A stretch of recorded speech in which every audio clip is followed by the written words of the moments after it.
Assalamualaikum warahmatullahi wabarakatuh. Teman-teman, jumpa kembali dengan Enjoy Channel, channel yang membahas berita teraktual, terhangat, dan sedang menjadi perbincangan publik.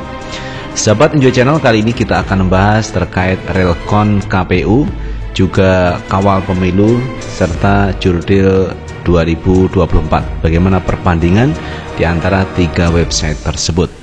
Nah, sebelum kita bahas teman ya, ini ada berita yang juga cukup menarik terkait warga masyarakat yang menemukan kejanggalan di Relkon KPU. Coba kita tonton video yang satu ini.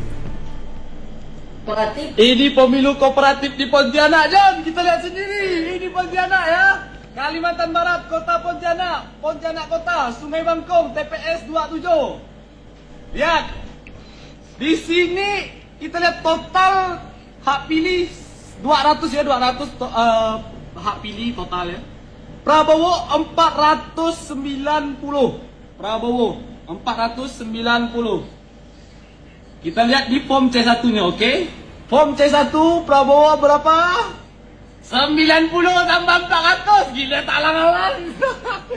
Gila, ini sih parah nih. Gila, 90 tambah 400 jadi 490. Mana tak menang, main bangsat. Pontianak yang meletup, apa yang luar-luar yang lain. Kacau. Tak vodka, Beb.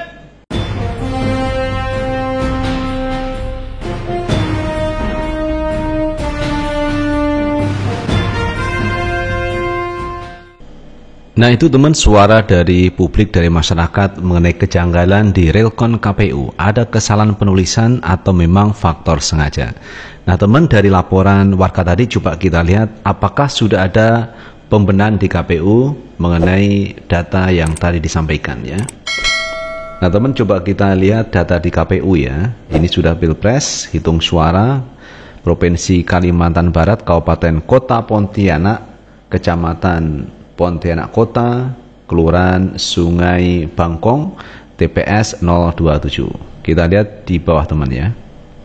Kita lihat data pengguna hak pilih ini 232. Kemudian Anies Baswedan mendapatkan 90, Prabowo Subianto 90, dan Ganjar Pranowo mendapatkan 19. Kemudian kita lihat formulir C1-nya. Nah ini teman ya, formulir C1-nya Anies Baswedan mendapatkan 90 suara, Prabowo 90, dan Ganjar 19. Jadi, ini sudah ada pembenahan, sudah ada revisi yang dilakukan KPU. Jadi yang awalnya tadi ini kan 490, Prabowo Subianto menang dengan 490. Anies mendapatkan 90, nah sekarang sudah benar teman ya, Anies mendapatkan 90, Prabowo 90, dan Ganjar 19. Maka itu teman, pentingnya warga masyarakat berpartisipasi aktif melihat data yang ada di KPU. Nah ini kalau tidak ada laporan dari masyarakat, bisa jadi teman, angka Prabowo Subianto tetap 490 suara.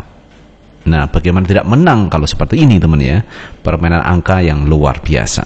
Makanya suara masyarakat, suara publik diharapkan terus kawal pemilu di 2024 ini.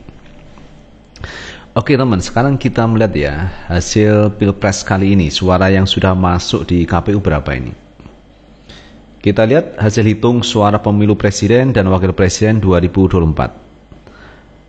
Data masuk teman ya, 823.236 TPS. Yang sudah masuk 64,90%. Yang sudah masuk 64% lebih teman ya. Prabowo Subianto mendominasi dengan 57,48%.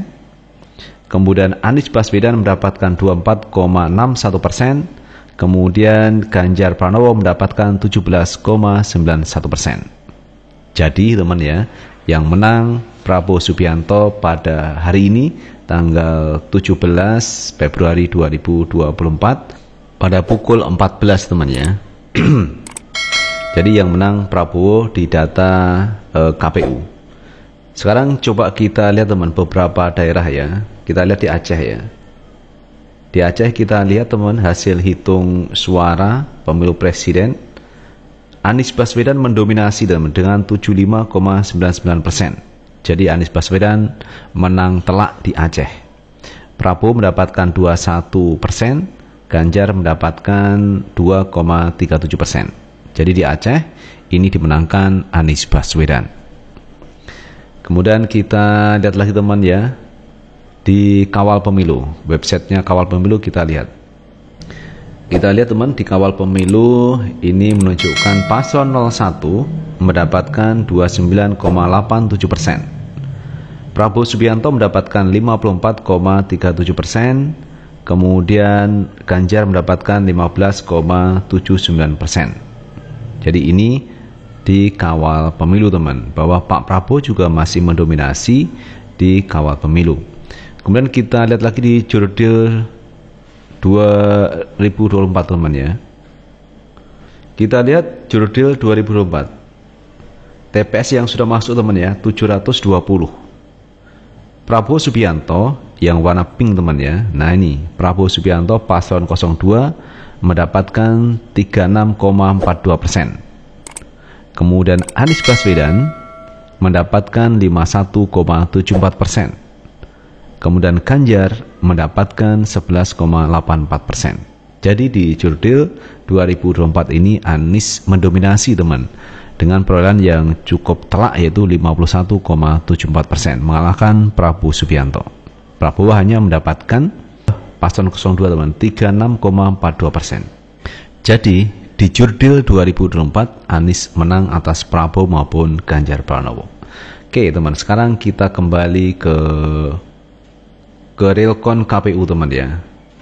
Nah kalau kita melihat di Realcon KPU, Prabowo Subianto masih mendominasi dengan 57,48%. Sementara kalau kita lihat suara masuk ini sudah cukup besar teman ya, progresnya TPS-nya yang masuk 64,90%, hampir menyentuh 70%. Jadi kalau kita melihat Realcon ini, Prabowo kemungkinan akan menang di Pilpres 2024. Tetapi juga tidak menutup kemungkinan terjadi perubahan yang signifikan di detik-detik akhir Realcon KPU. Ini kita juga tidak tahu.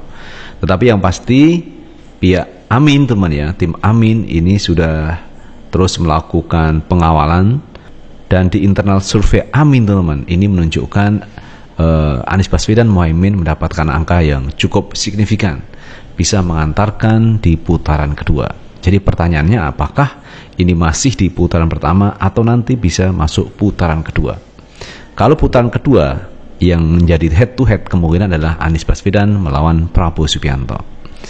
Karena itu pihak Amin ini tidak menerima kunjungan dari Gibran, karena ada beberapa informasi yang mengatakan Gibran mau berkunjung, mau sowan ke Anies Baswedan. Tetapi ini kan belum usai, kenapa harus sowan-sowan? Saya pikir ini kan juga belum perlu teman ya, karena masing-masing tim ini masih bekerja, masih berusaha untuk mengawal suara masyarakat. Karena bisa mungkin akan terjadi laporan ke Bawaslu, kemudian akan masuk juga ke MK kalau terjadi kecurangan yang cukup masif. Karena kalau kecurangan itu terjadi, maka bisa mungkin pemilu akan diulang di beberapa daerah. Tetapi kalau mengulang secara nasional kayaknya akan sulit. Biasanya diambil beberapa daerah, dilakukan pemilu ulang. Nah itu sahabat Enjoy Channel yang bisa kita bahas kali ini terkait Realcon KPU per hari ini tanggal 17 Februari 2024 pada pukul 14.00. Luar biasa, Prabowo Subianto masih mendominasi di Pilpres kali ini. Makasih dan jangan lupa teman tetap like, subscribe, share, dan komen di channel ini agar kita bisa membangun channel ini menjadi lebih baik lagi. Sukses selalu. Assalamualaikum warahmatullahi wabarakatuh.